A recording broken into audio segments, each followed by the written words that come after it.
नमस्ते प्रणाम गोर लगै छै मिथिला। स्वागत है अहाँ सबके हमर छोट मिनी ब्लॉग में।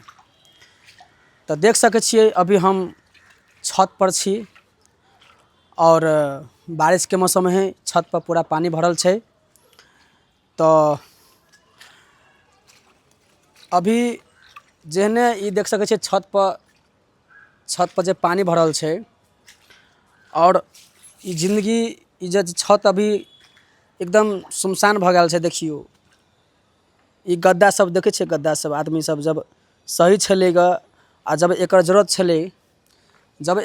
छलै त आदमी इस्तेमाल केलकै अच्छा से, आ जब जरूरत खत्म भ गेलै तो ओकरा छोड़ देलकै। बुझलिए? आब वो पानी में सड़े या धूप में जड़े, है ना? पानी में सड़े या धूप में जड़े ओकरा कोई मतलब नहीं है। बस उसी तरह हमरो कुछ इंसान छोड़ देलकै यानी कि अपन गलती जैसे छुपावे के लेल, अपन दाग मिटावे के लेल हमरा बदनाम केलकै,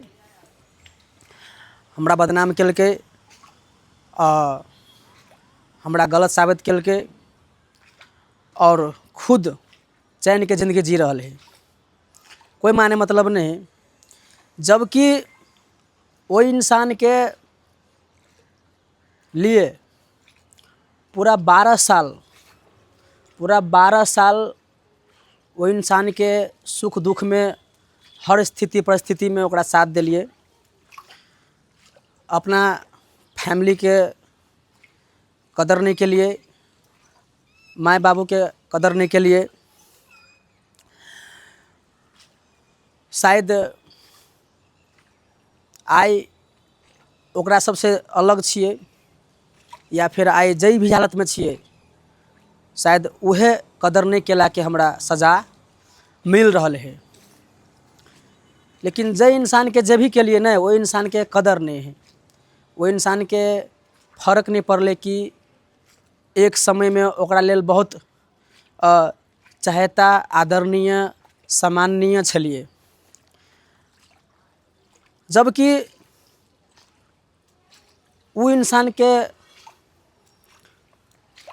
लाइफ में एक इम्पोर्टेंट छलिए हम, लेकिन अखनी कुछ नहीं छिए।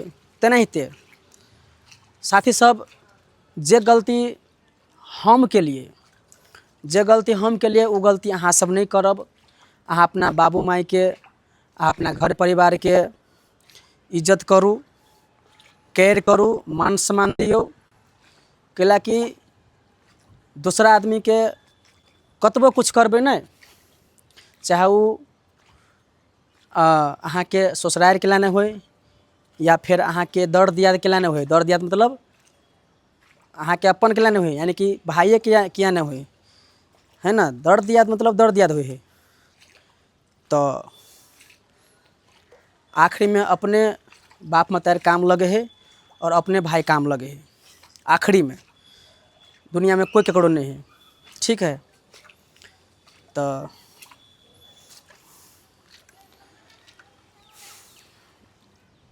समझदार छी, समझे लेबे कि हम की कह चाहे छी। जय मिथिला, जय मैथिली।